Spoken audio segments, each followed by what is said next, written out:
কোলাহলপূর্ণ শহরে রাত বাড়ার সাথে সাথে নিস্তব্ধতায় ছেয়ে যেতে শুরু করে। চারপাশ হয়ে ওঠে শান্ত। তবে এই নিস্তব্ধতা মাহাদের মনকে কোনোভাবে শান্ত করতে পারছে না। বিকেলের দিকে লাস্ট কথা হয়েছে দৃশ্যর সাথে। তারপর থেকে আর কল রিসিভ করছে না। এই মেয়েটা কি জানে না তার সাথে কথা না হলে আমি রাতে ঘুমাতে পারি না? প্রতিদিন কয়েকবার ভিডিও কলে দেখতে না পারলে বুকে চিন চিন ব্যথা করে। তবুও তাকে ইচ্ছা করে এই মেয়েটা কষ্ট দেয়। দৃশ্যর কণ্ঠ না শুনলে তার মন অস্থির হয়ে ওঠে। যতদিন গড়াচ্ছে সে এই মেয়েটার প্রতি ডেসপারেট হয়ে পড়ছে।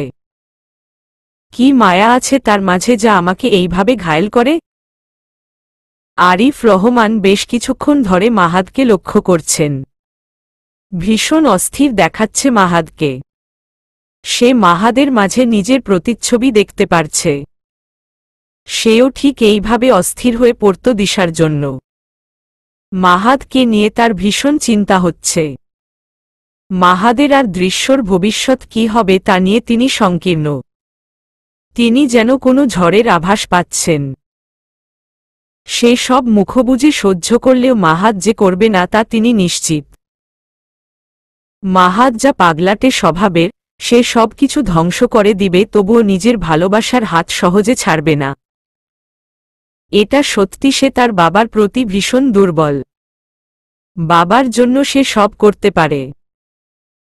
তবে আরিফ জানে হয়তো আমজাদ ভাই মাহাদের মুখ দেখে রাজি হলেও আশরাফ হুসাইন কিছুতেই মানবে না, এটা শিওর।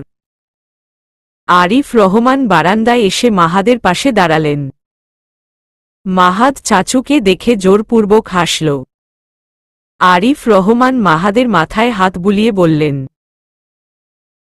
তোকে এত অস্থির দেখাচ্ছে কেন? মাহাদ মুখ গোমরা করে বলল, দৃশ্য কল ধরছে না চাচু।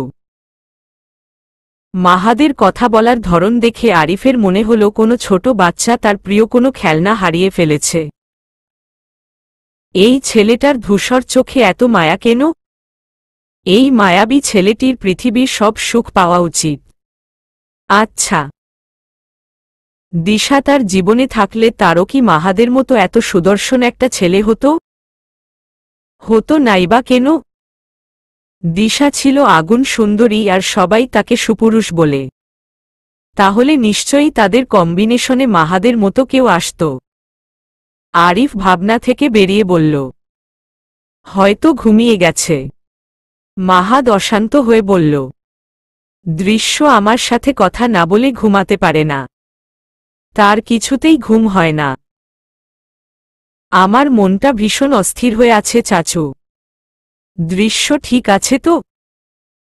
আরিফ রহমান অবাক হয়ে তাকিয়ে আছে মাহাদের দিকে। এই মুহূর্তে মাহাদকে অশান্ত প্রেমিক লাগছে, যে তার প্রিয়সীর এক ঝলক পাওয়ার জন্য তৃষ্ণার্ত হয়ে আছে। আরিফ রহমান গম্ভীর কণ্ঠে বলল, তোর সাথে আশরাফ হোসেনের ছেলের ঝামেলা কি নিয়ে? মাহাদ মাথার চুলে এলোমেলোভাবে হাত চালিয়ে ভাবতে লাগল আগের কথা। মাহাদ তখন পড়ত ক্লাস 10-এ। তখন তারা স্কুলের মাঠে বসে আড্ডা দিত। একদিন তাদের আড্ডার মাঝে হঠাৎ একটা মেয়েকে কাঁদতে কাঁদতে তাদের সামনে আসতে দেখল। মাহাদ খেয়াল করল এটা তারই বন্ধু রাফসানের ছোট বোন। রাফসান তখন তাদের পাশেই বসা। ছোট বোনকে এভাবে কাঁদতে দেখে সে দৌড়ে তার পাশে এগিয়ে গেল। মাহাদরাও ততক্ষণে মেয়েটির পাশে এসে দাঁড়াল। মেয়েটির নাম রুনা। রাফসান তার বোনকে কাঁদতে দেখে অস্থির হয়ে জিজ্ঞাসা করল, কি হয়েছে? রুনা ততক্ষণে কাঁদতে কাঁদতে অস্থির হয়ে উঠেছে। সে কোনোমতে নিজের কান্না থামিয়ে জানাল, কিছুদিন যাবৎ একটা ছেলে তাকে প্রচণ্ড ডিস্টার্ব করছে রাস্তায়, আজেবাজে কথা বলে। সাথে তার আরও কয়েকজন বন্ধু আছে। কিন্তু আজ ছেলেটা তার হাত ধরেছে, বাজে ইঙ্গিত করেছে। ক্লাস 7-এ পড়া কিশোরী রুনার মধ্যে তখন বইছিল তুমুল ঝড়। ভয় আর অস্থিরতায় সে জমে গিয়েছিল। ছেলেটার হাত থেকে কোনোমতে নিজেকে ছাড়িয়ে এসে দৌড়ে নিজের ভাইয়ের কাছে চলে এসেছে। এসব বিষয়ে জেনে মাহাদের রক্ত মাথায় উঠে গেছে। এরকম একটা বাচ্চা মেয়ের সাথে এ ধরনের অসভ্যতামি কি করে করতে পারে? আজ এদেরকে মাহাদের হাত থেকে কেউ রক্ষা করতে পারবে না। মাহাদ পরম আদরে রুনার মাথায় হাত বুলিয়ে বলেছিল, কেঁদো না বোন, আজ ওই স্কাউন্ড্রেলগুলোকে তোমার এই ভাই উচিত শিক্ষা দিয়ে ছাড়বে।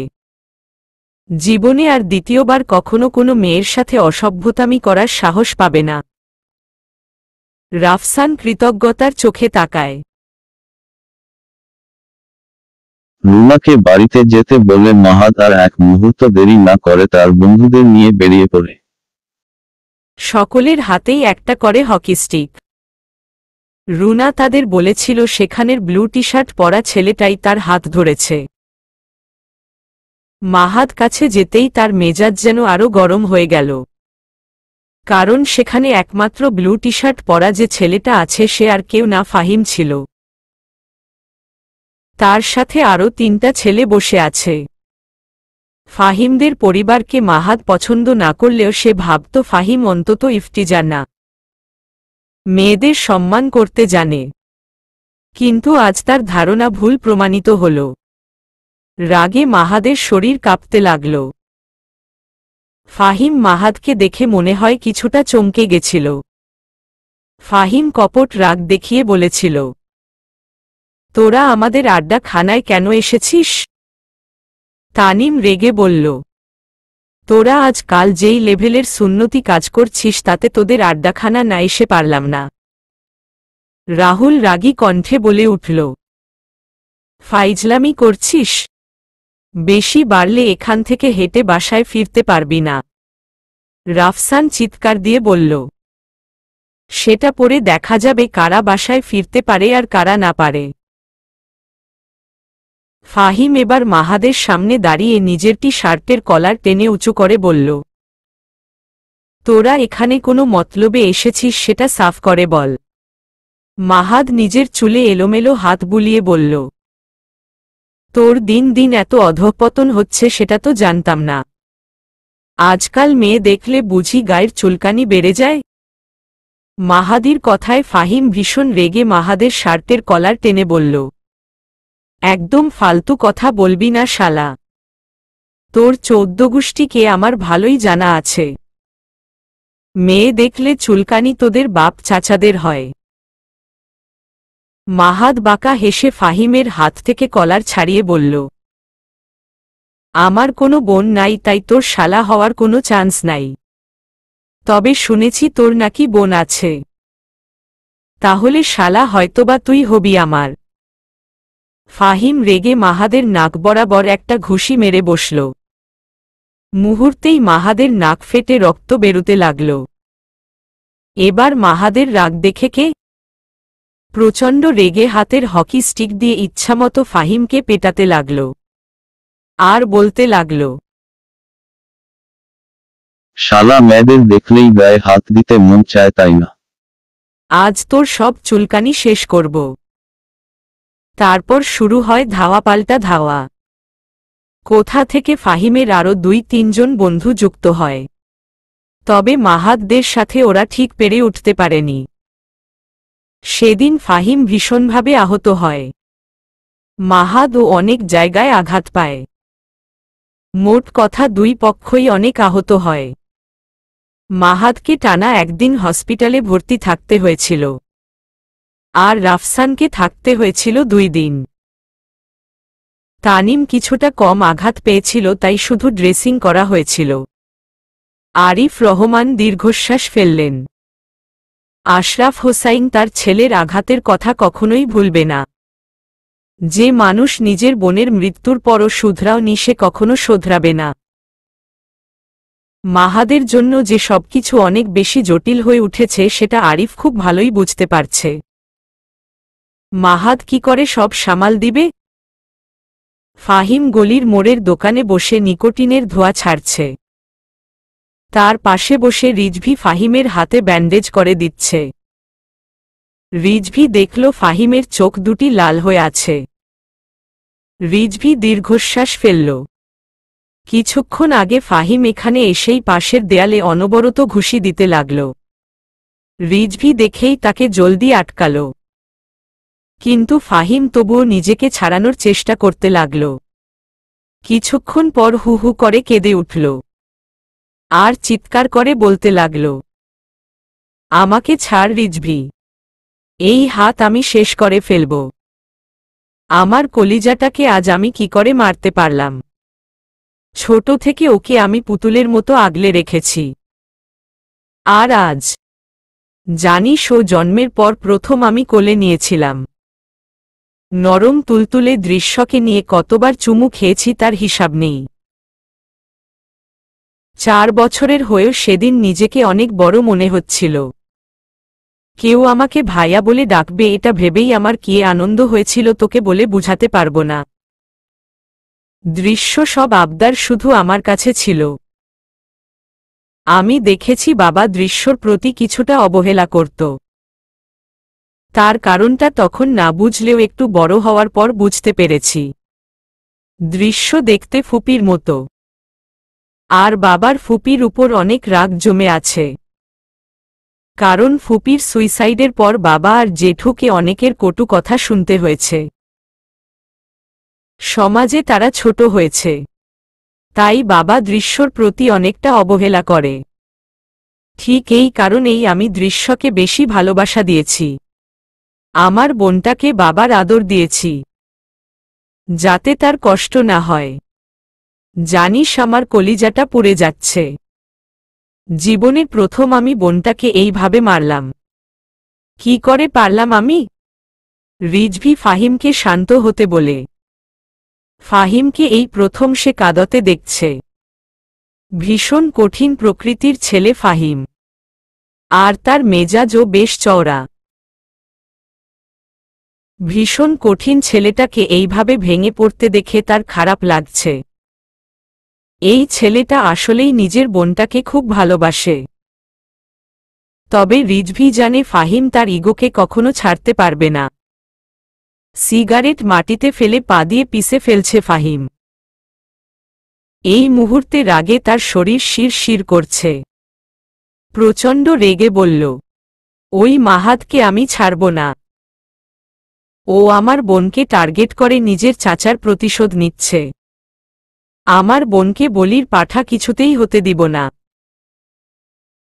সে আমার বোনকে নিয়ে খেলতে চাইছে। ওর মতো বাস্টার্ডকে আমি কিছুতেই ছাড়ব না। আজ প্রায় 2 দিন হল দৃশ্য বিছানায় পড়ে আছে। সেদিন রাতেই হাড় কাঁপানো জ্বর উঠেছে তার।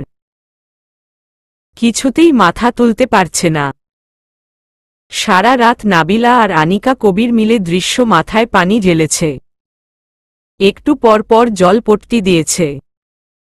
নাবিলা তো দৃশ্যকে জড়িয়ে ধরে হাউমাউ করে কেঁদেছে। নাবিলা ঠিক এই ভয়টাই পেত। নিজের বড় বোনের কষ্টগুলি সে খুব কাছে থেকে দেখেছে। দৃশ্যকে সেই একই কষ্টে দেখে তার বুকটা ফেটে যাচ্ছে। দৃশ্যকে সে ভীষণ ভালোবাসে। চাচাতো বোন হলেও সে দৃশ্যকে আপন বোন ভাবে। আজ দৃশ্যর জ্বর অনেকটা কমেছে। এই 2 দিন তার বাবা ভাই কেউ তাকে একটাবার দেখতে আসেনি। বাবাকে নিয়ে তার আফসোস নেই। তবে ভাইয়া না আসাতে দৃশ্যর খুব কষ্ট হচ্ছে। হঠাৎ সন্ধ্যার দিকে নাবিলা এসে খুব সাবধানে দৃশ্যকে জানায় মাহাত তাকে কল করছে। দৃশ্যর মনে পড়ল গত পরশু সে তার ফোনটা টেবিলে রেখেছিল।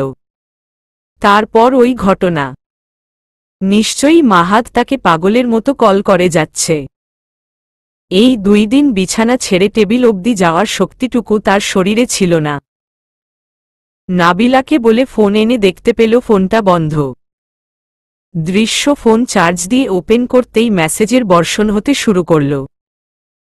দৃশ্য বুঝে গেছে মাহাদ এই 2 দিন তাকে পাগলের মতো কল মেসেজ করে গেছে। ঠিক তখনই ফোনটা বেজে উঠল। হার্টবিট নামটা দেখে আবারও তার হার্টবিট বাড়তে শুরু করল। কল রিসিভ করতেই মাহাদ অস্থির হয়ে বলতে লাগল, দৃশ্য পাখি, তুমি ঠিক আছো?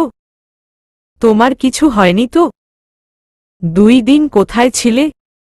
কল পিক করছিলে না কেন? তুমি কি বুঝো না আমার কষ্ট হয়? ইচ্ছা করে কষ্ট দিতে চাইছো? কল রিসিভ না করলে আমার মাথা গরম হয়ে যায় জানো না? মাহাদের এত এত প্রশ্ন শুনে তার চিৎকার করে কাঁদতে ইচ্ছা করছে।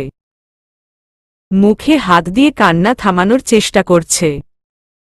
নিজেকে সামলিয়ে দৃশ্য বলল, আমার ফোনে সমস্যা হয়েছে তাই। দৃশ্যর কণ্ঠ শুনে মাহাদের ভেতরটা ধক করে উঠল। সে বুঝতে পারছে তার দৃশ্য ভালো নেই। মাহাদ অস্থির হয়ে বলল, পিচ্ছি, তুমি কাঁদছিলে? কিছু তো হয়েছে? প্লিজ বলো জান।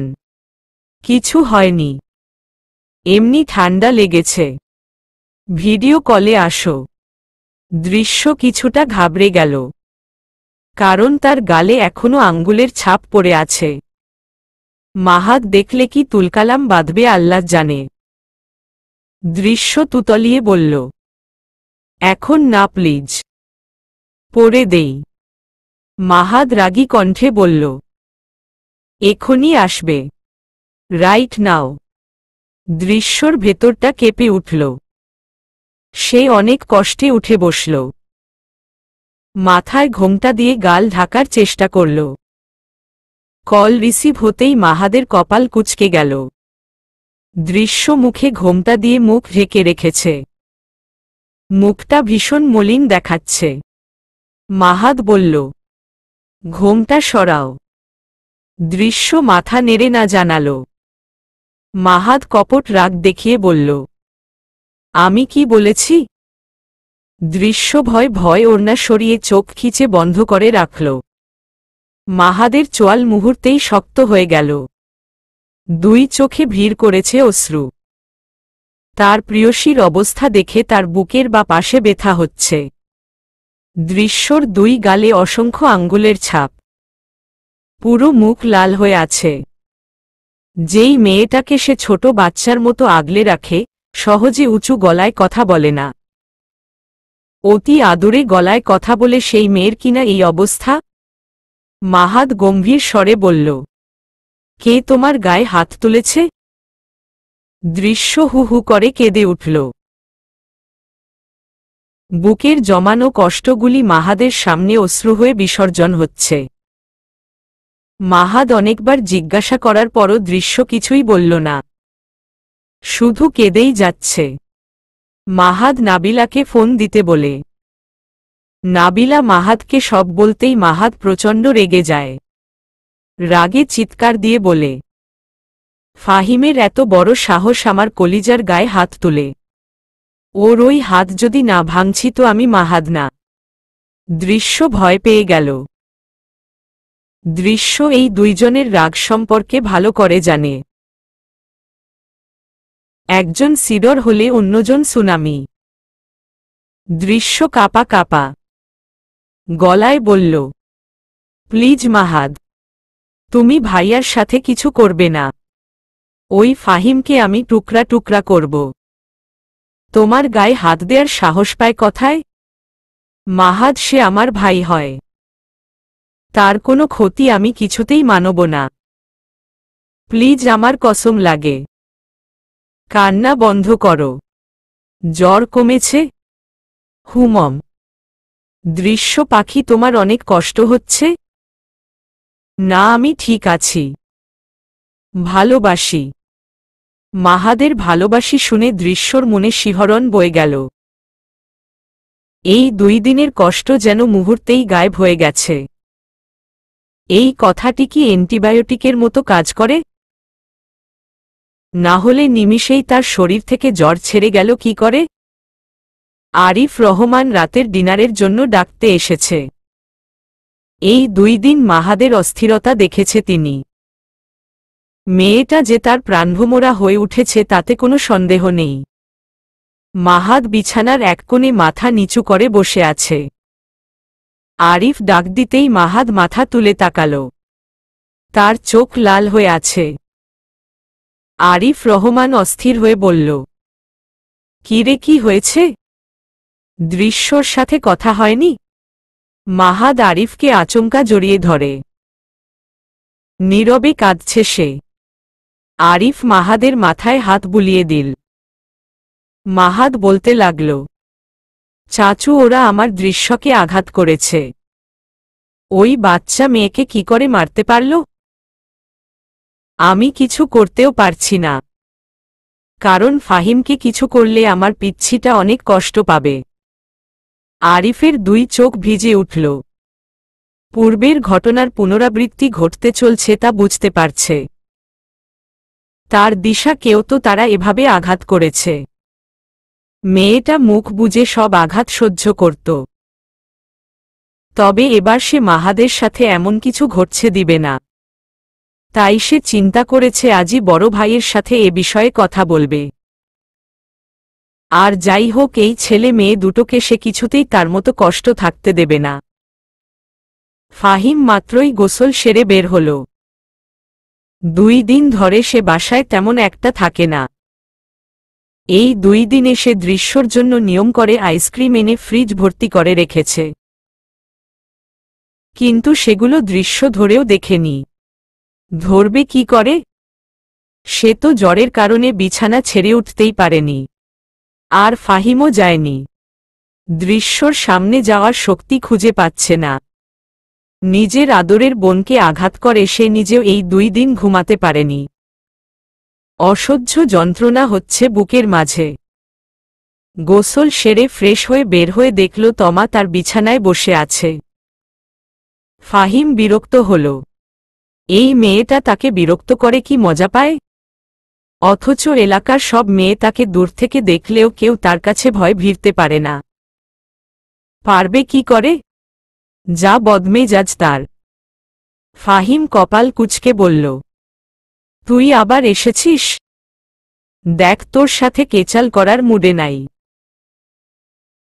সো ভালোয় ভালোয় বের হয়। তমা চোখ গরম করে কিছুক্ষণ তাকিয়ে থেকে বলল, আপনি দৃশ্যকে মেরেছেন কেন? ফাহিম কঠিন স্বরে বলল, এই বিষয়ে আমি কোনো কথা বলতে চাচ্ছি না। আমাদের ফ্যামিলি মেটারে তুই কোনো কথা বলবি না। ফাহিম ভাই, আপনার কাছ থেকে আমি এটা আশা করি নাই। এই বাচ্চা মেয়েটার কি দোষ ছিল? আপনি নিজে কখনো কাউকে ভালোবাসতে পারেননি, আর অন্য কেউ বসলে তাতেও আপনার সমস্যা? ফাহিম কপাল কুঁচকে বলল, তুই আগে থেকে জানতি দৃশ্য রিলেশনে আছে? হে, জানতাম তো। ফাহিমের রাগে গা জ্বলে যাচ্ছে। সে তমার গালে একটা জোরে থাপ্পড় মেরে বলল, সব নষ্টের গোড়া তুই। আমার অবুঝ বোনটার মাথায় এই সব তুই ঢুকিয়েছিস। নিজে একটা বেহায়া আর আমার বোনটাকেও বেহায়া বানিয়েছিস। ছেলেদের দেখলেই তোর ঢলে পড়তে মন চায়, তাই না? যা না, তোদের জন্য পতিতালয় খুলে রেখেছে, সেখানে কাপড় খুলে রং ঢং দেখাস। আমার বাড়িতে তোর মতো মেয়েকে আর দেখতে চাই না। তমা গালে হাত দিয়ে ছল ছল চোখে ফাহিমের দিকে তাকিয়ে আছে। অশ্রু ধরা যেন আর বাঁধ মানছে না। না, সে কি আসলেই এই মানুষটিকে ভালোবাসেছে? তমা কাপা কাপা গলায় বলল, আপনি ভীষণ নিষ্ঠুর ফাহিম ভাই। কখনো কারো ভালোবাসা বুঝতে চান না, শুধু নিজের রাগকেই মনের ভিতরে পুষে রেখেছেন। একটা মেয়ে শুধু তার ভালোবাসার মানুষটির কাছে নিজেকে বিলিয়ে দিতে চায়, নিজের সর্বস্ব দিয়ে ভালোবাসতে চায়। আমিও নিজেকে শুধু একজনের কাছে বিলিয়ে দিতে চাই। আপনি কি কিছুই বুঝে না, নাকি না বুঝার ভান করেন? একটা মেয়ে শত অপমানের পরও কেন ওই মানুষটি কাছে বারবার ছুটে আসে আপনি জানেন না? আমাকে কোনো দিন দেখেছেন কোনো ছেলের উপর ঢলে পড়তে যে প্রস্টিটিউট তকমা লাগিয়ে দিলেন? দোষ আমারই। আমিই আপনাকে সুযোগ দিয়েছি বলে পেরেছেন, তবে সেই সুযোগ আর দিব না। কথাটা বলেই তমা চোখের পানি মুছে চলে যেতে নিয়ে আবার পেছনে ফিরে বলল, আর একটা কথা, নিজের এই বদ মেজাজকে কন্ট্রোলে আনুন। না হলে জীবনে সব হারাবেন। আর দৃশ্য ছেলেটাকে ভীষণ ভালোবাসে। নিজেদের ইগোর জন্য বোনটার জীবন নষ্ট করে দিবেন না। ভালোবাসা অনেক মূল্যবান জিনিস। কেউ অনেক সাধনা করেও পায় না, আর কেউ কেউ পেয়েও পায়ে ঠেলে দেয়। ফাহিম একদৃষ্টিতে তমার যাওয়ার দিকে তাকিয়ে রইল। চিন্তিত হয়ে সোফায় বসে আছে আমজাদ রহমান। তার পাশেই বসে আছে আরিফ রহমান আর মাহাদ। আমজাদ রহমান সোফায় হেলান দিয়ে কপালে হাত দিয়ে বসে আছে। তার কাছে মনে হচ্ছে পুরো আকাশ ভেঙে পড়েছে মাথার উপর। ঠিক কি বলা বা করা উচিত তিনি জানে না। ছেলেটার জীবন কি ছোট ভাইটার মতো হতে যাচ্ছে? কিছুক্ষণ আগে আরিফ দৃশ্যর পরিবার সম্পর্কে সব জানিয়েছে। সব শুনে তিনি এখন অনেক বেশি চিন্তিত। আশরাফ হুসাইনকে তিনি খুব ভালো করে চেনেন। উগ্র মেজাজের মানুষ সে। বর্তমানে রাজনীতিতে আসার পর সভ্য হওয়ার মুখোশ পড়ে আছে। কিন্তু এই মানুষটা কতটা পাষাণ সেটা আমজাদ রহমান জানেন। মাহাদ এমন ভুল কি করে করতে পারল? ছেলের ভবিষ্যতে নিয়ে তিনি ভীষণ উদ্বিগ্ন। দৃশ্যকে তার ভীষণ পছন্দ। কিন্তু দৃশ্যের পরিবার? তাছাড়া মাহাদের দাদি কিছুতেই মানতে পারবে না। তার ছেলের জীবন নষ্টের জন্য ওই পরিবারকে তিনি সব সময় দায়ী করেন। সেখানে তার নাতিও একই ভুল করতে যাচ্ছে। মাহাদ তার বাবার সামনে ফ্লোরে বসে বাবার হাঁটুতে মাথা রেখে বলতে লাগল, বাবা, আই এম সরি। তোমার কাছে সত্যিটা লুকানোর জন্য। বিশ্বাস করো, আমি জানতাম না দৃশ্যর পরিবার সম্পর্কে। তবে যখন জেনেছি ততক্ষণে অনেক দেরি হয়ে গেছিল। দৃশ্য তখন আমার অস্তিত্বে মিশে গেছে। তখন ওকে ভুলার কোনো প্রশ্নই আসে না। তাছাড়া আমি কাপুরুষ নই যে এই সব সমস্যার জন্য নিজের ভালোবাসার হাত ছেড়ে দিব। বাবা, দৃশ্যকে ছাড়া আমি হয়তো মরে যাব না, কিন্তু সুস্থভাবে বাঁচতেও পারব না। ওকে আমার জীবনে শেষ নিঃশ্বাস পর্যন্ত চাই। কথাগুলো বলতে বলতে মাহাদের দুই চোখ বেয়ে অশ্রু ঝরতে লাগল। আমজাদ রহমান ছেলের চোখে পানি দেখে কষ্ট পেলেন। তার ব্যক্তিত্ব সম্পন্ন ছেলেটা আজ ভালোবাসার মানুষটির জন্য কাতর। তিনি পরম আদরে ছেলের মাথায় হাত বুলিয়ে বললেন, দৃশ্য অনেক লাকি আমার ছেলের মতো কাউকে জীবনে পেয়ে। না হলে আজকাল এমনভাবে কয়জন ভালোবাসতে পারে? আমি ভীষণ প্রাউড ফিল করছি। মাহাদ তার বাবাকে জড়িয়ে ধরল। সে জানত তার বাবা তাকে ফিরিয়ে দিবেন না। মাহাদদের বাড়ির পরিবেশ এই মুহূর্তে থমথমে। আজ সকালেই মাহাদ আর তার বাবা চাচু রাজশাহীতে এসেছে। সকালের নাস্তা শেষ করে আমজাদ রহমান সবাইকে সবটা জানালেন। আখি রহমানের বুকটা মোচড় দিয়ে উঠেছে সব শুনে। ছেলের চিন্তায় তার প্রেশার বেড়ে গেছে। এত বড় ভুল মাহাদ কেন করল? শেষ পর্যন্ত ওই পরিবারের মেয়েকে পছন্দ করল। ছেলের জীবনে যে বড় ঝড় আসতে চলছে সেটা তিনি আন্দাজ করতে পারছেন। শামসুন্নাহার বেগম সব শুনে ছেলেকে বকতে লাগলেন, তোর মাথা ঠিক আছে আমজাদ? পোলা ভুল করলে শুধরিয়ে দিবি, তা না করে পোলার লগে তাল মিলাস? ওই জল্লাদ বংশের লগে আমরা কোনো আত্মীয়তা করমু না। ওই শয়তানের বাচ্চারা আমার ছোট পোলার জীবনটা শেষ কইরা দিছে।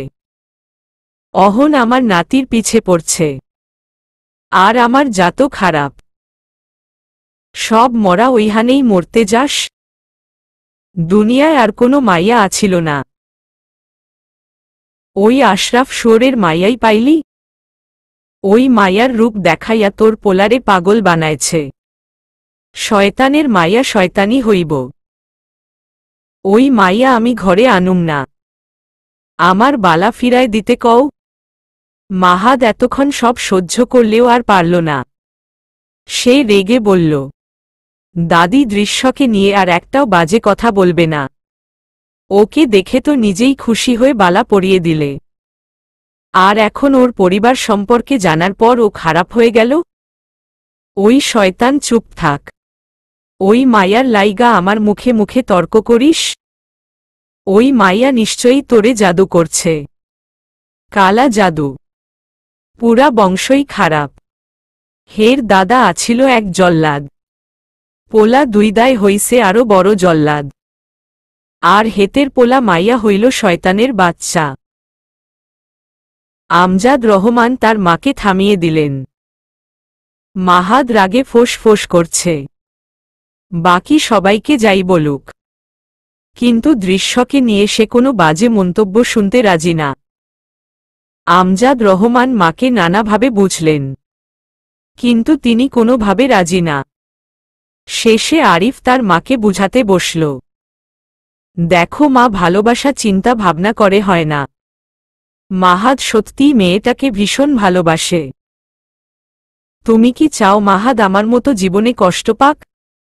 প্লিজ মা। তাছাড়া ওই মেয়েটার তো কোনো দোষ নেই, তার পরিবার যেমনই হোক মেয়েটা খুব ভালো।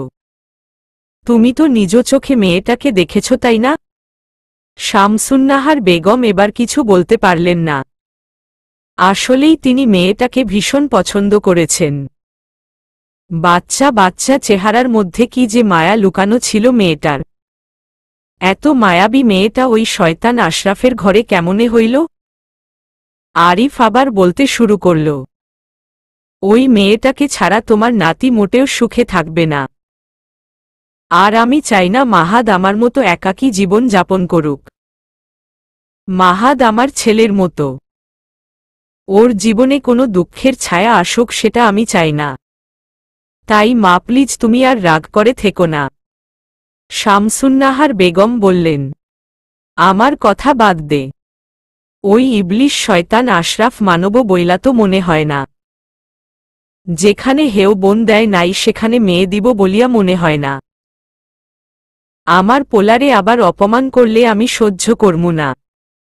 মা, আগে কথা বলুক দুই পরিবার, পরেরটা না হয় পরে দেখা যাবে। তবে আমরা চেষ্টা তো করতে পারি। তবে আমার মাহাদকে আমি মোটেও কষ্টে থাকতে দেব না। যেটা আমি করতে পারিনি, দরকার হলে সেটা আমি মাহাদের জন্য করব। শামসুন্নাহার বেগম ছেলের দিকে অবাক হয়ে তাকিয়ে রইলেন। তার ছেলে আর নাতি ওই বংশে কি পেয়েছে এক আল্লাই জানে। তবে এটা উনি মানতে রাজি যে দিশা আর দৃশ্য যদি অন্য বংশের মেয়ে হতো তবে তার চাইতে বেশি খুশি কেউ হতো না। রাত তখন প্রায় 1:45। এই সময়ে দুই একটা শেয়ালের ডাক ছাড়া আর তেমন কোনো শব্দ পাওয়া যায় না। তবে আশেপাশে কোথা থেকে ঝিঝি পোকার শব্দ শোনা যাচ্ছে। দৃশ্য বিছানায় হেলান দিয়ে শুয়ে আছে। রাতে মা জোর করে কয়েক লোকমা ভাত খাইয়েছে। আসলে দৃশ্যর কাছে সবকিছুই কেমন তেতো তেতো লাগছে। জ্বরের কারণে এমনটা হচ্ছে। এখন গায়ে তেমন জ্বর নেই, তবে দুর্বলতা রয়ে গেছে। হয়তো মনের দুর্বলতা কারণে শরীর অনেক বেশি দুর্বল হয়ে পড়েছে। গতকাল মাহাদের সাথে কথা হওয়ার পর আর কথা হয়নি। সামনে কি হবে সেই চিন্তায় দৃশ্যর কিছুই ভালো লাগছে না। হঠাৎ দৃশ্যর ফোনটা ভাইব্রেট করতে শুরু করল। স্ক্রিনে তাকিয়ে দেখল হার্টবিট লেখা। শত কষ্টের মাঝেও দৃশ্যর মুখে কিঞ্চিত হাসি ফুটে উঠল। কল রিসিভ করতেই মাহাদ বলল, আমার পিচ্চিটা কি ঘুমিয়ে পড়েছিল? না, এত রাত অবধি জাগা কিন্তু ঠিক না। পরে চোখের নিচে ডার্ক সার্কেল পড়বে। তখন তোমাকে দেখতে কিউট পেতনির মতো লাগবে। দৃশ্য মলিন হাসল আর বলল, তখন কি তুমি আমাকে রেখে পালিয়ে যাবে? মোটেই না, বরং ওই পেতনিটার গোলাপি ঠোঁটে চুমু খাব। চুমু খেতে খেতে একদম পুরো চেহারা গোলাপি করে দিব। তখন আমার পিচ্চিটা হয়ে যাবে গোলাপি বানু। তুমি একটা অসভ্য। পৃথিবীর সব প্রেমিকরা তার ভালোবাসার মানুষের কাছে অসভ্যই থাকে। এখন তো শুধু প্রেমিক, যখন হাজবেন্ড হব তখন অসভ্যতার লেভেল আরও কয়েক ধাপ উপরে উঠবে। তখন সামলাবে কি করে? আমি তো সামলে নেব। তুমি আমাকে সামলাতে পারবে তো? তা আর বলতে। দৃশ্য কাঁদো কাঁদো গলায় বলল, তোমাকে ভীষণ জড়িয়ে ধরতে ইচ্ছে করছে। তোমার বুকের সাথে মিশে যেতে ইচ্ছে করছে। মনের দহনটাটা তোমার বুকের মাঝে লেপ্টে থেকে কমাতে ইচ্ছে করছে। তাহলে নিচে আসো। কি? বললাম নিচে আসো, তোমার ইচ্ছা পূরণ করি। দৃশ্য চমকে বলল, তুমি নিচে এসে চেক করো। দৃশ্য কল কেটে দ্রুত রুমের দরজা খুলে আশেপাশে চোখ বুলাল। সব নীরব দেখে ধীরে ধীরে দরজা খুলে বেরিয়ে গেল। পেছনে একজোড়া চোখ দৃশ্যকে দেখতে লাগল। দৃশ্য দ্রুত গেট থেকে বেরিয়ে বাড়ির পাশের গলিতে ঢুকল। কারণ দৃশ্য জানে মাহাদ সেখানেই আছে। গলির সামনে আসতেই দেখতে পেল মাহাদ বাইকের সাথে হেলান দিয়ে দাঁড়িয়ে আছে। দৃশ্য এক দৌড় দিয়ে মাহাদের বুকে ঝাঁপিয়ে পড়ল। দুচোখ দিয়ে অনবরত অশ্রু ঝরছে। সে ফুপিয়ে কাঁদতে লাগল। মাহাদ পরম আদরে নিজের প্রিয়তমাকে বুকের সাথে ঝাপটে জড়িয়ে ধরল, যেন বুকের সাথে পিষে ফেলবে। কয়েক সেকেন্ড পর মাহাদ দৃশ্যর চিবুকে হাত রেখে তার কপাল, চোখ, নাকমুখে ঠোঁট ছুঁয়ে দিতে লাগল। রাস্তার সোডিয়ামের আলোতে দৃশ্যের গালে আঙ্গুলের ছাপগুলি অনেকটাই বোঝা যাচ্ছে। মাহাদ সেখানে বারবার ঠোঁট ছুঁয়ে দিতে লাগল। অস্থির হয়ে মাহাদ বলল, খুব কষ্ট হয়েছিল তাই না? শরীরটা মনে হয় অনেক দুর্বল। দেখি জ্বর আছে কিনা। কথাটা বলেই দৃশ্যের কপালে হাত ছুঁয়ে দেখল। দৃশ্য কাঁদতে কাঁদতে বলল, এখন জ্বর নেই। প্লিজ জান, কান্না বন্ধ করো। রাতে কিছু খেয়েছ? হ্যাঁ খেয়েছি। তুমি? হ্যাঁ খেয়েছি। তারপর আবার দুজন দুজনকে জড়িয়ে ধরল। দৃশ্য মাহাদেরটি শার্টের ওপর থেকেই বুকে কয়েকটা চুমু খেল। মুচকি হেসে মাহাদ বলল, কাল বাবা তোমাদের বাসায় আসছে, আমাদের বিয়ের ব্যাপারে কথা বলতে। দৃশ্য চমকে মাহাদের বুক থেকে মাথা তুলে তাকাল। অবাক হয়ে বলল, মানে বাবা কাল তোমার পরিবারের সাথে কথা বলতে আসছে? দৃশ্যর মনে ভয়টা যেন আরো বেশি বাড়তে লাগল। তার বাবা কি আদৌ কখনো মানবে? দৃশ্য কাপা গলায় বলল, আমার ভয় হচ্ছে মাহাদ। বাবা যদি না মানে? প্লিজ আগে থেকে নেগেটিভ কিছু ভেবো না। শুধু একটা কথা মনে রেখো, দৃশ্য শুধু মাহাদের বউ হবে। যে কোনো কিছুর বিনিময়ে আমি আমার এই পিচ্ছিটাকে চাই। তোমার কাছ থেকে আমাকে কেউ আলাদা করতে পারবে না। এই মুহূর্তে দৃশ্যর ঠিক কি হলো সে জানে না। সে হঠাৎ মাহাদের ওষ্ঠ জোড়ায় আক্রমণ করে বসল।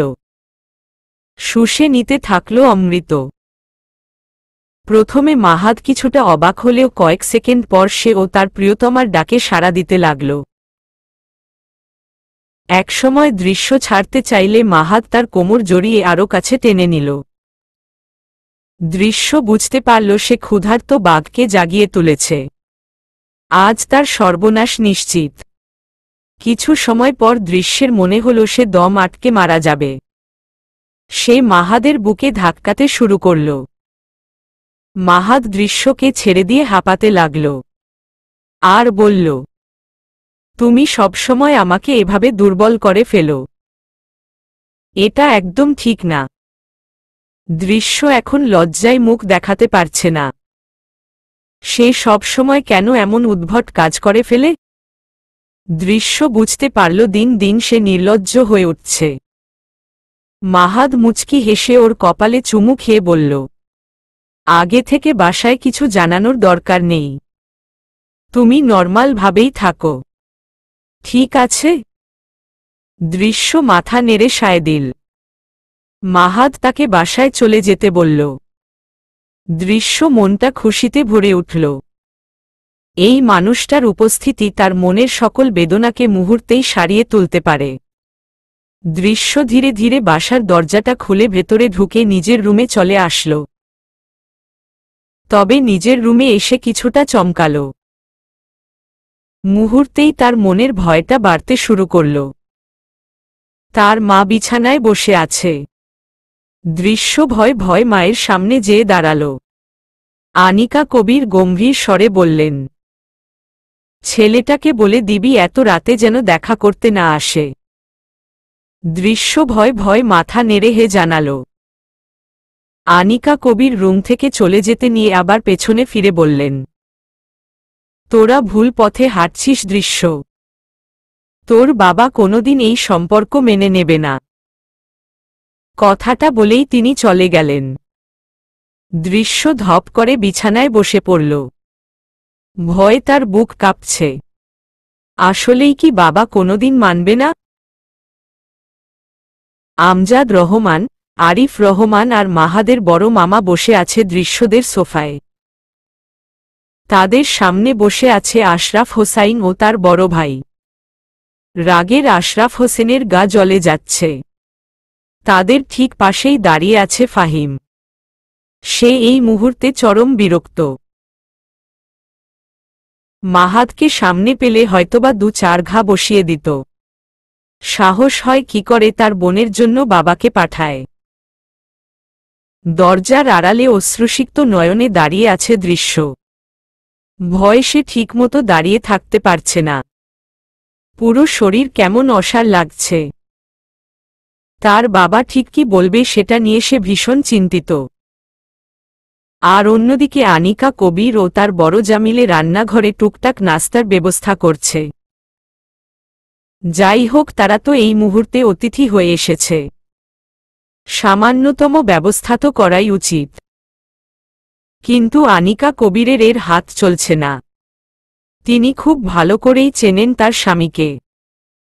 একটাই দোয়া করছেন যাতে সবকিছুর মাঝে তার মেয়েটার জীবন নষ্ট না হয়। আমজাদ রহমান নরম সুরে বললেন, দেখো আশরাফ, তুমি হয়তো বা এতদিনে জেনে গেছো যে ছেলে মেয়েরা দুজন দুজনকে পছন্দ করে। আগে দুই পরিবারের মধ্যে যাই হয়েছে, আমি চাই তুমি সব ভুলে ছেলেমেয়েদের সুখের কথা চিন্তা করো। আশরাফ হোসেনের বড় ভাই আনোয়ার হুসাইন বললেন, তোমরা আমাদের বাড়ির মেহমান হয়ে এসেছ। চা নাস্তা খেয়ে বাড়ি ফিরে যাও। তোমাদের পরিবারের সাথে কোনো আত্মীয়তা আমরা করব না। মাহাদের বড় মামা অত্যন্ত বিনয়ের সাথে বললেন, ভাই সাহেব এভাবে বইলেন না। এটা ছেলে মেয়েদের জীবনের ব্যাপার। তাছাড়া আমাদের ছেলে তো অযোগ্য না। আর আমজাদ ভাইয়ের সামাজিক মর্যাদা ও কেমন সেটা আপনারা জানেন।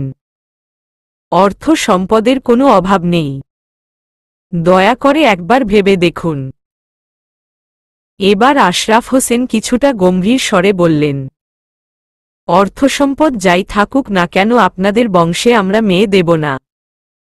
আমাদের বোনের মৃত্যুর কথা আমরা এখনো ভুলিনি। আপনাদের বাড়ির ছেলের জন্যই আমার বোনটা সুইসাইড করেছে। আপনারা ভাবলেন কি করে সেখানে আমি আমার মেয়েকে দিব? তাছাড়া আপনাদের ছেলে কেমন সেটা আমার জানা হয়ে গেছে। রাস্তাঘাটে গুন্ডামি করে বেড়ায়। আমার ছেলেটাকে কিভাবে মেরেছিল সেটা আমি এখনো ভুলিনি। দরজার আড়ালে থেকে দৃশ্য ফুপিয়ে ফুপিয়ে কাঁদতে লাগল। তার বাবা এতটা কঠোর কি করে হতে পারে? মাহাদের বাবার কোনো অপমান দৃশ্য কিছুতেই মেনে নিতে পারছে না। আশরাফ হোসেনের কথা শুনে এবার আরিফ রহমান কিছুটা রেগে গেলেন। তিনি বললেন, দিশার মৃত্যুর জন্য কে দায়ী সেটা সবাই ভালো করেই জানে। আপনাদের ইগোর কারণে দিশার জীবন গেছে। আর মাহাদ কোনো রাস্তার গুন্ডা না। আপনার বাড়ির ছেলে রাস্তায় অন্য মেয়েদের ইভটিজিং করেছে বলেই মাহাদ তার গায়ে হাত তুলেছে। ফাহিম কিছুটা রেগে বলল, মুখ সামলে কথা বলবেন। আপনারা বড় বলে যা খুশি তাই আমার উপর চাপিয়ে দিবেন সেটা আমি মানব না। আমি কোনোদিন কোনো মেয়েকে রাস্তাঘাট ইভটিজিং করিনি। আপনাদের ছেলে হুটহাট এসেই আমার সাথে ঝামেলা পাকিয়েছে। আমজাদ রহমান নীরব স্বরে বললেন। দেখো আশরাফ, আগে যা হয়েছে সবকিছু ভুলে যাওয়াই ভালো। আমি কিন্তু সবকিছু ভুলেই ছেলে মেয়েদের সুখের জন্য তোমার কাছে এসেছি। আশরাফ হোসাইন ক্ষিপ্ত গলায় বললেন, আমার মেয়ের সুখের কথা আপনাকে চিন্তা করতে হবে না, তার জন্য আমরা আছি।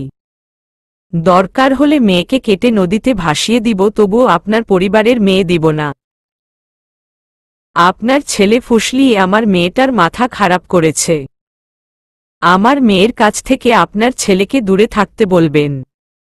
মাহাদের মামা কিছুটা রেগে বললেন, আপনি কিন্তু ভাইজান বেয়াদবি করছেন।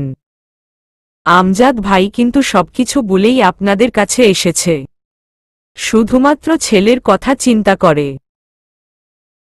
না হলে আমাদের ছেলে মোটেও ফেলনা না, না হলে আর্থিক বা সামাজিক কোনো দিক থেকেই আপনারা আমজাদ ভাইয়ের ধারের কাছেও না। আমজাদ রহমান মাহাদের মামার হাতের উপর হাত রেখে থামতে বললেন। আশরাফ হোসাইন সোফা থেকে দাঁড়িয়ে রেগে বললেন, এক্ষুনি আমার বাসা থেকে বেরিয়ে যান। আর কোনোদিন যেন আপনার ছেলেকে আমার মেয়ের সাথে যোগাযোগ করতে না দেখি। আরিফ উঠে দাঁড়িয়ে রেগে বলল, আপনাদের এই ইগোর কারণে আমি দিশাকে হারিয়েছি। এক মেয়েকে হারিয়েও আপনাদের শিক্ষা হয়নি, আবার একই কাজ করছেন। এতক্ষণে দৃশ্য সোফার রুমে সামনে এসে দাঁড়াল। সবকিছু সামনে থেকে দেখে কাঁদতে লাগল। আশরাফ হোসাইন রেগে আঙুর উঠিয়ে বললেন, আগে তুই আমার বোনের পেছনে কুত্তার মতো লেগেছিলি, আর আজ নিজের ভাইয়ের ছেলেকেও আমার মেয়ের পিছনে লেলিয়ে দিয়েছিস। এর আগে তোদের গলা ধাক্কা দিয়ে বের করি, তার চাইতে ভালো সম্মান নিয়ে বেরিয়ে যা। দৃশ্য সামনের মানুষটার দিকে তাকিয়ে রইল। তিনি কি তাহলে মাহাদের চাচ্চু? এই মানুষটাই কি তার ফুপিকে পাগলের মতো ভালোবেসেছে? অপমানে আমজাদ রহমানের গা জ্বলে যাচ্ছে, বুকে বা পাশে একটু ব্যথা করছে। শুধু নিজের ছেলের কথা চিন্তা করে তিনি চুপ করে আছেন। তার চোখ পড়ল দৃশ্যর দিকে। কি মায়াবী মুখ মেয়েটার! এই মায়াবীকে তার ছেলেটা কি করে ভুলবে? মাহাদের মামা রেগে বেরিয়ে গেলেন। আরিফ বেরুতে গেলে চোখ যায় দৃশ্যর দিকে। সে থমকে দাঁড়ায়। মাহাদ ঠিক বলেছে, দৃশ্য দেখতে একদম দিশার মতো। দৃশ্যর কান্না মাখা মুখটা দেখে তার দিশাকে প্রথম দেখার কথা মনে পড়ল। ঠিক এইভাবেই রাস্তায় বসে কাঁদছিল।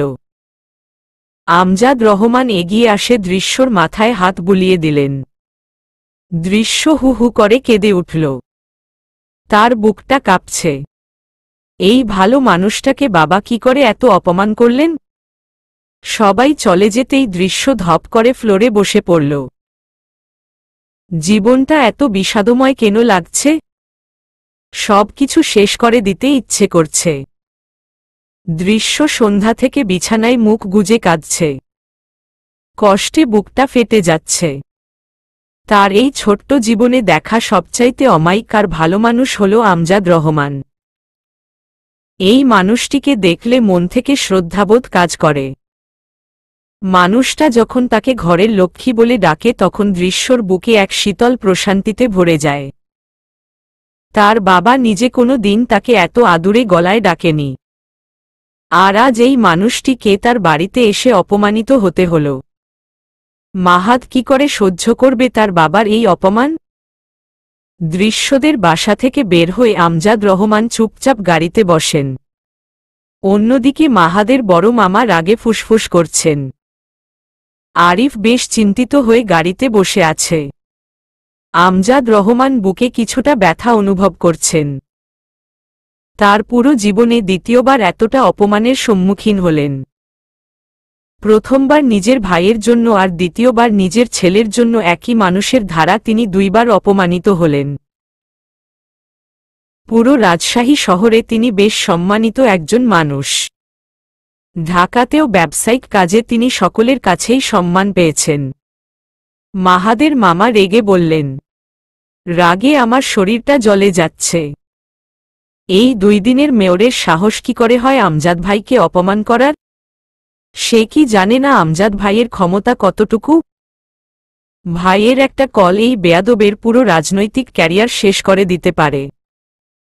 ভাই শুধু আপনি আজ আটকিয়েছেন বলে, না হলে এই বেয়াদবের রাজনীতি চিরতরে ঘুচিয়ে দিতাম। আমজাদ রহমান নরম কণ্ঠে বললেন, আহা রফিক, এত উত্তেজিত হই না। ওর মতো ক্ষমতার বড়াই করলে আমার আর ওর মধ্যে কোনো পার্থক্য থাকবে না। তাছাড়া ওর মেয়েটার মাঝেই আমার ছেলের সর্বসুখ নিহিত। এত ভালো মানুষই দেখিয়ে কোনো লাভ নেই ভাই। ওদের পুরো জাতটাই ঘাওড়া। অহংকারে এদের পা মাটিতে পড়ে না। আরিফের সাথে যা করেছে এখন মাহাদের ঠিক তাই করতে চাচ্ছে। কোনো দরকার নেই এই পরিবার থেকে মেয়ে নেওয়ার। মাহাদের জন্য আমরা অনেক ভালো মেয়ে দেখব। আমজাদ রহমান চোখ বুজে রইলেন, কারণ তিনি জানেন তার ছেলেকে বিশ্ব সুন্দরী এনে দিলেও তার ছেলে সেদিকে ফিরেও তাকাবে না। ছেলেটা যে ওই বাচ্চা মেয়েটাতে আটকে গেছে।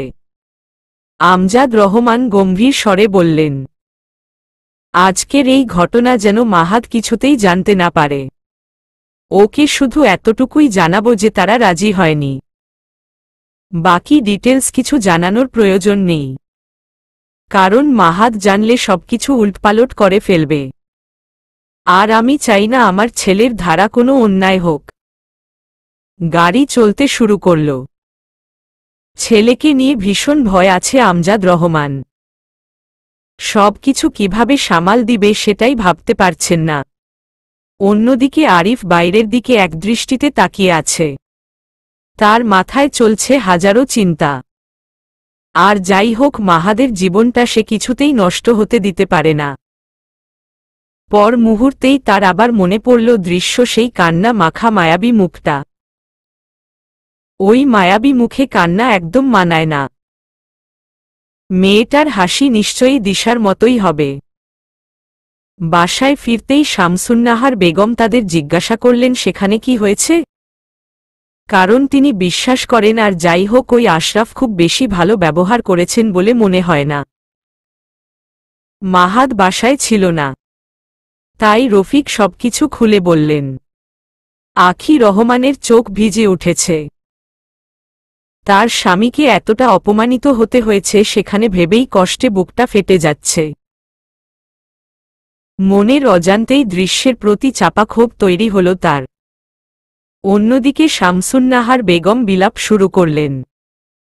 ওই জানোয়ারের বাচ্চা যে এমন করব সেটা তো আমি আগে থেকেই জানতাম। কত বড় সাহস আমার পোলারে অপমান করে। হেরে সামনে পাইলে জুতা পিড়া করতাম। বাপ ছিল খচ্চর, পোলা দুইটাও হইছে খচ্চর। আমি আগে মানা করছিলাম হেনে যাইতে, কেউ তো আমার কথা শুনে না। ওই জাতের কোনো মাইয়াই আমি আমার বাসায় তুলমু না। আমজাদ রহমান নিজের রুম থেকে বেরিয়ে এসে মায়ের পাশে বসে হাত ধরে বললেন, আম্মা মাথা ঠান্ডা করেন। এখানে যা কিছু হয়েছে তাতে তো মেয়েটার কোনো দোষ নাই। আর আপনি এরকম করলে প্রেশার বেড়ে যাবে। যা হয়েছে সব ভুলে যান। কি কষ্টই আমি ভুলমু এই কথা? এই জীবনেও না। আমার পোলারে অপমান করছে এত বড় বুকের পাড়া। আহা আম্মা, এই বিষয়ে আর একটা কথাও বলবেন না। মাহাদকে ভালো করেই চিনেন। আমি চাই না মাহাদ এত সবকিছু জানুক। মাহাদ সবকিছু জানলে কি ঝড় তুলবে সেটা তো আন্দাজ করতে পারছেন। কথাটা বলে দরজার দিকে তাকাতেই তিনি থমকে গেলেন। মাহাদ দরজার সামনে রক্তচক্ষু নিয়ে তাকিয়ে আছে। মাহাদের চোখ দিয়ে যেন আগুনের শিখা বের হচ্ছে। দরজার পাশের বড় ফ্লাওয়ার ভাসটা এক লাথি মেরে ভেঙে ফেলল মাহাদ। আর রেগে বলল, ওই আশরাফ হোসেনকে তো আমি আজকে জিন্দা কবর দিব। তার সাহস কি করে হয় আমার বাবাকে অপমান করার? কথাটা বলেই মাহাদ বাইরে যেতে নিলে আমজাদ রহমান দ্রুত মাহাদকে আটকায়। ছেলেকে বুকে জড়িয়ে ধরে শান্ত স্বরে বলেন, বাবা আমার শান্ত হও। আমি চাই না রাগের বশে তুমি কোনো অন্যায় কর, কারণ তোমার প্রতিটা পদক্ষেপ সরাসরি দৃশ্যর উপর প্রভাব ফেলবে। কারণ তারা দৃশ্যর পরিবার। তাদের কষ্ট দেওয়া মানে দৃশ্যকে কষ্ট দেওয়া। তুমি নিশ্চয়ই সেটা চাও না? মাহাদ বাবাকে জড়িয়ে ধরে নীরবে চোখের পানি ফেলে চলছে। আজ তার জন্যে বাবাকে এত অপমানিত হতে হল। এত কিছুর পরও দৃশ্যর কথা ভাবছে। কয়জন বাবা এমন করে? তার বাবা এত ভালো মানুষ কেন? নিজেকে স্বচ্ছ রাখতে রাজনীতির বেড়াজাল থেকে বেরিয়ে এসেছেন। রাজনীতি তাদের বংশে রক্তের সাথে মিশে থাকলেও সেটা হয়তো তার বাবাকে ছুঁতে পারেনি। তাই তো তিনি মেয়র পদ থেকে বেরিয়ে এসে নিজের ব্যবসা মন দিয়েছেন। আমজাদ রহমান তার বাবার ইচ্ছায় রাজনীতিতে যোগ দিয়েছিলেন, কিন্তু রাজনীতি তার কোনো কালেই খুব একটা পছন্দ ছিল না। তাই তিনি রাজনীতির পাশাপাশি এই ব্যবসা গড়ে তুলেছেন। আশরাফ হোসেন পরপর 2 বার চেষ্টা করেও মেয়র পদে জিততে পারেননি। কিন্তু আমজাদ রহমান রাজনীতি থেকে বেরিয়ে আসার পরই আশরাফ হোসেন মেয়র পদে জয়ী হতে পেরেছেন। অথচ আমজাদ রহমান সরে না আসলে তা সম্ভব হতো না। সারা বিকেল আর সন্ধ্যায় দৃশ্য মাহাদকে কল দিতে পারেনি। আসলে তার মধ্যে জোরতা কাজ করছে। মাহাদকে ফেস করতে ভয় পাচ্ছে।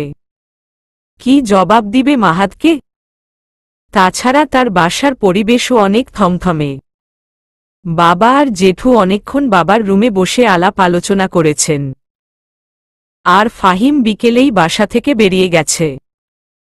রাত 10টার দিকে দৃশ্য ভয় ভয় মাহাদকে কল করল। 2 বার বাজার পরও কল রিসিভ হল না। দৃশ্য কিছুক্ষণ পর আবার কল করল। এভাবে দৃশ্য অনেকবার কল করার পর ও মাহাদ কল ধরেনি। এবার দৃশ্যর কান্না পাচ্ছে। চিৎকার করে কাঁদতে ইচ্ছে করছে। রাতে আর ডিনার করা হল না দৃশ্যর। মা ডেকেছিল, কিন্তু আজ আর খাবার দৃশ্যর গলা দিয়ে নামবেন। রাত তখন 12টা। দৃশ্য আবার কল করল মাহাদের নম্বরে। এবার কল রিসিভ করল মাহাদ। মাহাদ গম্ভীর স্বরে বলল, বলো। দৃশ্য যেন মুহূর্তেই সব কথা হারিয়ে ফেলল। কি বলবে ভেবে পাচ্ছে না। সে আমতা আমতা করে বলল, আসলে মানে। মাহাদ কিছুটা রেগে বলল, কিছু বলবে নাকি কল রেখে দিব? দৃশ্যর সব গুলিয়ে যাচ্ছে। তবে বুঝতে পারছে মাহাদ প্রচণ্ড রেগে আছে। দৃশ্য ভাঙ্গা গলায় বলল, আঙ্কেল ঠিক আছে? মাহাদ যেন এবার রাগে ফেটে পড়ল। সে চেঁচিয়ে বলল, বাবা ঠিক আছে কিনা জেনে কি করবি? আরও অপমান করা বাকি আছে? তোর বাপ ভাইকে আজ সামনে পেলে কুচি কুচি করে কাটতাম। এত কিসের অহংকার তাদের? আমি কি রাস্তাঘাটের লোফার ছেলে? আমার বাবার যা সম্পত্তি আছে না তা দিয়ে তোর বাবাকে 10 বার কিনে বেচে ফেলতে পারবে। আমার চাচ্চু লাইফটা শেষ করে এখন আবার আমার সাথে একই নাটক শুরু করেছে। দেখব তোর বাবা তোর জন্য কোনো রাজপুত্র নিয়ে আসে। তোর ফুপুকে দিয়েছিল না জানোয়ার বাস্টার্ড সাথে বিয়ে। আমার চাচুর কাছে থাকলে তার সুখ হতো না তাই না? পরে দেখলি না অতি সুখে সে সুইসাইড করেছে। আমিও দেখব তোর জন্য কোনো লেভেলের বাস্টার্ড আসে। তোর গলায় দড়ি পড়লেও তোর বাপ ভাই জীবনে শোধরাবে না। আজ মনে হচ্ছে আমার জীবনের তুই না আসলেই ভালো হতো। আমাকে আর কখনো কল দিবি না। কথাটা বলেই মাহাদ কল কেটে দিল। দৃশ্য 2 চোখ বেয়ে অশ্রু ঝরতে লাগল। ফোনটা এখনো তার কানে ধরে রাখা। সামনের সবকিছুই ঝাপসা লাগছে। মাথায় বারবার একটা কথায় ঘুরছে, সে মাহাদের জীবনে না আসলেই ভালো হতো। সত্যিই তো বলেছে। আসলেই সে মাহাদের জীবনে একটা অভিশাপ। সারা রাত দৃশ্য আর চোখের পাতা এক করতে পারল না। নিজেকে শেষ করে দিয়ে ইচ্ছে করছে। দৃশ্যর সাথে কথা বলার সময় তানিম মাহাদের পাশেই ছিল। প্রচণ্ড রেগে বাসা থেকে বের হয়ে তানিমের সাথে মাঠে বসেছিল। বাবার অপমান সে কিছুতেই মানতে পারছে না। আবার বাবার জন্য দৃশ্যর পরিবারকেও কিছুই বলতে পারছে না। দৃশ্যকে সে কল করেনি, কারণ রাগের মাথায় কি না কি বলে ফেলবে তার ঠিক নেই। পরে দৃশ্য কষ্ট পাবে। কিন্তু দৃশ্য বারবার কল করেই যাচ্ছে। শেষে যেই ভয় পেয়েছে তাই হল। সব রাগ দৃশ্যর উপরেই ঝরল। তানিম বলল, শুধু শুধু দৃশ্যকে ঝরছিস কেন? এতে ওর কি দোষ? তুই ভালো করেই জানিস দৃশ্য কতটা ইমোশনাল মেয়ে। আমার কিছুই ভালো লাগছে না রে। কি করব বুঝতে পারছি না। আমার জন্য বাবাকে তাদের কাছে ছোট হতে হয়েছে এটা মানতে পারছি না। এত ঝামেলার কি দরকার? দৃশ্যকে নিয়ে সোজা কাজী অফিসে যেয়ে বিয়ে করে ফেল। পরে তোর শ্বশুরকে যেয়ে মিষ্টি খাইয়ে আসিস। আমি সব সুস্থভাবে ফ্যামিলিগতভাবে করতে চেয়েছি। না হলে আমার এক কথায় দৃশ্য সোজা বিয়ে করতে রাজি হয়ে যেত। কিন্তু আমি চাই না এমন করে সব হোক। পরদিন দৃশ্য নাস্তা না করেই কলেজের উদ্দেশ্যে বেরিয়ে গেল। বাবা আর ভাইয়ার মুখোমুখি হতে চাচ্ছে না তাই। নাবিলা দৃশ্যর অবস্থা দেখে দীর্ঘশ্বাস ছাড়ল। দৃশ্যর চোখ মুখ ফুলে আছে। দেখেই বোঝা যাচ্ছে সারা রাত না ঘুমিয়ে কান্না করেছে। আজ নাবিলার নিজের বাবা চাচাদের উপর অনেক রাগ হচ্ছে। এমন কেন তারা? কাল দৃশ্যদের বাসা থেকে এসে তার বাবা তাকে অনেক শাসিয়ে গেছে। দৃশ্যর মতো তারও যদি এমন কারো সাথে সম্পর্ক থাকে তবে তার জন্য সেটা ভালো হবে না। কলেজের কাছাকাছি আসতেই দৃশ্যদের সামনে একটা গাড়ি এসে থামল। নাবিলা আর দৃশ্য দুজনই কিছুটা ভয় পেয়ে গেল। পরে বুঝল এটা মাহাতদের গাড়ি। কারণ এর আগেও দৃশ্য এই গাড়িতে অনেকবার উঠেছে। এটা মূলত আমজাদ রহমান মাহাদের জন্য কিনেছে। গত বছর ছেলের জন্মদিনে গিফট করেছেন। মাহাদ গাড়ির কাচ নামিয়ে গম্ভীরভাবে বলল, গাড়িতে উঠে এসো। দৃশ্যকে দাঁড়িয়ে থাকতে দেখে নাবিলা দৃশ্যর কাঁধে হাত রেখে ফিসফিসিয়ে বলল, দৃশ্য ভাইয়া ডাকছে, যা দ্রুত। পরে রেগে গেলে ঝামেলা। দৃশ্য ধীরে ধীরে গাড়িতে উঠে বসল। মাহাদ দ্রুত গাড়ি স্টার্ট দিল। দৃশ্য চুপচাপ বাহিরে তাকিয়ে আছে। গাড়িটা বেশ দূরে নিরিবিলি একটা জায়গাতে থামালো মাহাদ। দৃশ্য আর চোখে মাহাদের দিকে তাকাল। মাহাদ সিটে হেলান দিয়ে চোখ বন্ধ করে রেখেছে। দৃশ্য কি করবে বুঝে উঠতে পারছে না, তাই চুপ করে রইল। হঠাৎ মাহাদ এক টানে দৃশ্যকে নিজের কাছে এনে চিবুকে হাত রেখে চোখে, গালে, কপালে চুমু একে দিতে লাগল। আর বলতে লাগল, সরি পিচ্ছি। কালকের জন্য এতগুলো সরি। আসলে মাথা ঠিক ছিল না। কি বলতে কি বলে ফেলেছি। এর জন্যই কল রিসিভ করছিলাম না। সব রাগ তোমার উপর ঝেড়েছি। সরি জান, মাফ করে দাও। মাহাদের আদর পেয়ে দৃশ্য ফুপিয়ে কেঁদে উঠল। মনের কষ্টগুলো অশ্রু হয়ে ঝরে পড়ছে। এই মানুষটির সামান্য ধমকও দৃশ্য সহ্য করতে পারে না। তার কোমল হৃদয় ভেঙে যায় মাহাদের সামান্য উচ্চ শব্দে। মেয়েটা মাহাদের কাছে আসলেই আরও বাচ্চা হয়ে ওঠে। তাই তো মাহাদ সব সময় তার সাথে আদুরে স্বরে কথা বলে। মাহাদ শক্ত করে দৃশ্যকে জড়িয়ে ধরে মাথায় হাত বুলিয়ে বলতে থাকে, কাঁদে না পাখি, আমি সরি তো, আর বকা দিব না। এই আদর করে দিচ্ছি, এখন থামো। দৃশ্য কাঁদতে কাঁদতে বলল, আমি তোমার লাইফে একটা অভিশাপ হয়ে এসেছি। আমার জন্য সব হচ্ছে। আঙ্কেলকে এত কথা শুনতে হয়েছে। আমাকে ভুলে যাও, না হলে দুই পরিবারে আরো ঝামেলা হবে। একদম ফালতু কথা বলবে না। তোমাকে ভুলে যাওয়ার জন্য ভালোবেসেছি। এই সব চিন্তা মাথা থেকে ঝেড়ে ফেলো। আমি নিজে তোমার বাবার সাথে কথা বলবো। দেখো সব ঠিক হয়ে যাবে। আমার অনেক ভয় করছে মাহাদ। বাবা মানবে না, তোমাকেও অপমান করবে। কিছুই হবে না, চিন্তা করো না। আমি শেষ নিঃশ্বাস পর্যন্ত তোমাকে পাশে চাই জান। তাই এত জলদি হেরে গেলে চলবে না। যদি এই রাজকুমারীকে জয় করতে আমার যুদ্ধ করতে হয় তবে তাই করব। বুঝলে পিচ্ছি? দৃশ্য মুচকি হেসে মাহাদের বুক থেকে মাথা তুলে তাকাল। দৃশ্যর চোখে নেশা লেগে আছে। ধূসর চোখের নেশা, যেখানে দৃশ্য বারবার হারিয়ে যায়। দৃশ্য হঠাৎ মাহাদের ওষ্ঠে নিজের ওষ্ঠকে বিলীন করে দিল। মাহাদ একটু চমকাল। এই পিচ্ছিটা আজ আবার নিজ থেকে তাকে চুমু খাচ্ছে। পিচ্ছিটা কি বুঝে না তার এই হঠাৎ আক্রমণে মাহাদ বেসামাল হয়ে পড়ে? আর না ভেবে মাহাদ ও প্রিয়সীকে সায় দিয়ে তার কোলে বসিয়ে দিল দৃশ্যকে। দৃশ্যর কোমরে হাত দিতে নিজের সাথে মিশিয়ে নিল। এ যেন অদ্ভুত অনুভূতি। প্রিয়সীর ঠোঁটের ভাঁজেও এত সুখকর অনুভূতি কেন থাকে?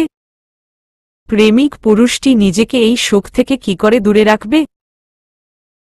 তার 2 দিন পর মাহাদ দৃশ্যদের বাসায় এসে হাজির হল। সাথে আছে তানিম, রাফসান আর জয়। দৃশ্য ভয় জড়সড় হয়ে এক সাইডে দাঁড়িয়ে আছে। মাহাদ চোখের ইশারায় তাকে শান্ত হতে বলল। দৃশ্যর মাও পাশে দাঁড়িয়ে আছেন। মাহাদকে দেখে তার প্রাণ জুড়িয়ে গেল। ধূসর চোখের মায়াবী সুদর্শন যুবক। আশরাফ হুসাইন প্রথমে চিনতে না পারলেও ফাহিমের রাগ দেখে বুঝেছে। ফাহিম রেগে বলল, তোর সাহস তো কম না, আমার বাসায় চলে এসেছিস? মাহাদ নরম গলায় বলল, দেখ ফাহিম, আগে যা হয়েছে সব ভুলে যা। কি ভুলে যাব? আমাকে মেরে হসপিটালে পাঠিয়েছিস সেটা? নাকি তোর চাচুর জন্য আমার ফুপি সুইসাইড করেছে সেটা?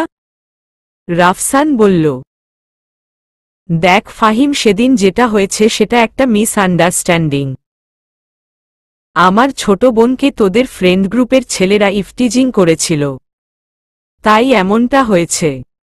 মাহাদ বলল, তোর ফুপি আমার চাচুর জন্য না, বরং তার মেরিড লাইফের অশান্তির জন্য সুইসাইড করেছে। আমার চাচু তাকে ভালোবাসত, এখনো বাসে। একদম নাটক করবি না। এখনই আমার বাসা থেকে বেরিয়ে যা, না হলে দুনিয়া থেকে উঠিয়ে দিব। মাহাদ এবার দৃশ্যর বাবাকে উদ্দেশ্য করে বলল, আঙ্কেল, আমাদের 2 পরিবারের অনেক ঝামেলা আছে আমি জানি। আপনি চাইলেই কিন্তু সব মিটে যেতে পারে। আমি কি এতটাই অযোগ্য আপনার মেয়ের জন্য? আমি মন থেকে দৃশ্যকে চাই। তাকে নিজের সর্বোচ্চ দিয়ে সুখে রাখব। ফাহিম রেগে বলল, এইগুলা সব তোর নাটক। আমার বোনকে ফাঁসিয়ে তোরা বাপ চাচারা বদলা নিতে চাইছিস? আমি সেটা কিছুতেই হতে দিব না। আমার বোনের জীবন নিয়ে তোকে খেলতে দিব না। দৃশ্য বোকা হতে পারে, কিন্তু আমরা না। তোর মতো বেয়াদবের কাছে আমার বোন দিব না। জয় বলল, দেখ ফাহিম, তোর বোনকে তোর সামনে থেকে তুলে নিয়ে যাওয়ার যোগ্যতা মাহাদের আছে। তাছাড়া তারা দুইজনকে ভালোবাসে। মাহাদ বেয়াদব হলে তোর বোনকে পাওয়ার জন্য তোদের সামনে দাঁড়াতো না, এমনি নিয়ে যেত। আশরাফ হুসাইন গম্ভীর কণ্ঠে বললেন, তোমার বাবাকে মানা করে দেওয়ার পর আবার তোমাকে কোনো আক্কেলে এখানে পাঠিয়েছে? মাহাদ আশরাফ হোসেনের সামনে হাঁটু গেড়ে বসে উনার হাত ধরে বলল, আঙ্কেল, আমি সত্যি দৃশ্যকে প্রচণ্ড ভালোবাসি। দৃশ্যকে বিয়ে করতে চাই। আমি নিজের সকল ইগোকে ঝেড়ে ফেলে আপনার কাছে দৃশ্যকে ভিক্ষা চাইছি। আপনার মেয়ের কোনো অসম্মান হতে দিব না। আশরাফ হোসেনের যেন তাতেও মন গলল না। তিনি সরে বসলেন। ফাহিম রেগে মাহাদকে টেনে উঠিয়ে বলল, নাটক শেষ হলে বের হো বাসা থেকে। তোর বাপকে সেদিন ঘাড় ধাক্কা দিয়ে বের করা উচিত ছিল। আমার বংশের মেয়েদের পেছনে কুত্তার মতো পড়ে আছিস তোরা। মাহাদ এতক্ষণ সব সহ্য করলেও এবার আর নিজেকে ধরে রাখতে পারল না। ফাহিমের কলার চেপে ধরে বলল, আমাকে যা খুশি বল, কিন্তু বাবা আর চাচুকে নিয়ে আর একটা শব্দও সহ্য করব না। ফাহিম রেগে মাহাদের নাক বরাবর এক ঘুষি মেরে বসল। জয় ফাহিমকে আটল। দৃশ্য হুহু করে কেঁদে দিল। দৌড়ে এসে মাহাদকে জড়িয়ে ধরল আর নিজের গায়ের উড়না দিয়ে নাকে লেগে থাকা রক্ত মুছে বলল, ভাইয়া প্লিজ ওকে মারিস না। ওর কিছু হলে আমি মরে যাব। প্লিজ ভাইয়া। ফাহিমের রাগে গা জ্বলে যাচ্ছে। এই মাহাদ তার বোনটাকে পুরোপুরি হাত করে ফেলেছে। সে রেগে দৃশ্যকে টেনে নিজের কাছে নিয়ে এসে বলল, ছি, তুই বাবার সামনে এই বেয়াদবকে জড়িয়ে ধরিস? এত অধপতন হয়েছে তোর? দৃশ্য একটু রেগে বলল, হে হয়েছে। তোমরা যদি অমানুষের মতো বিহেভ করো তবে আমার এমন করা লাগবে। ফুপিকে হারিয়ে ও তোমরা আবার এমন শুরু করেছ? আশরাফ হুসাইন রেগে বললেন, বেয়াদবের মতো ভাইয়ের সাথে তর্ক করছিস? আর তুই কি আমাদের দিশার মতো সুইসাইড করার হুমকি দিচ্ছি? কথাটা বলেই দৃশ্যর গালে চড় মেরে দিল। আনিকা কবির দ্রুত মেয়েকে বুকে জড়িয়ে ধরলেন। তার দুচোখে জল। মাহাদ দাঁতে দাঁত চেপে রাগকে কন্ট্রোল করে বলল, আঙ্কেল প্লিজ দৃশ্যর গায়ে হাত তুলবেন না। আশরাফ হুসাইন রেগে বললেন, আমার মেয়ে আমি বুঝব। তুমি বের হও বাসা থেকে। আমার বাসার ত্রিসীমানায় যেন তোমাকে না দেখি। বাপকে বিদায় করেছি, এখন ছেলেকে পাঠিয়েছে গুন্ডমি করতে। আমার মেয়েকে কেটে মাটিতে পুঁতে রাখব, তবুও ওই বাড়িতে পাঠাবো না। জয় তানি মোরা মাহাদকে জোর করে দৃশ্যর বাসা থেকে নিয়ে আসল। না হলে পরিস্থিতি আরও খারাপ হতে পারে, যা দৃশ্য বা মাহাদ করো জন্য সুখকর হবে না। চলবে।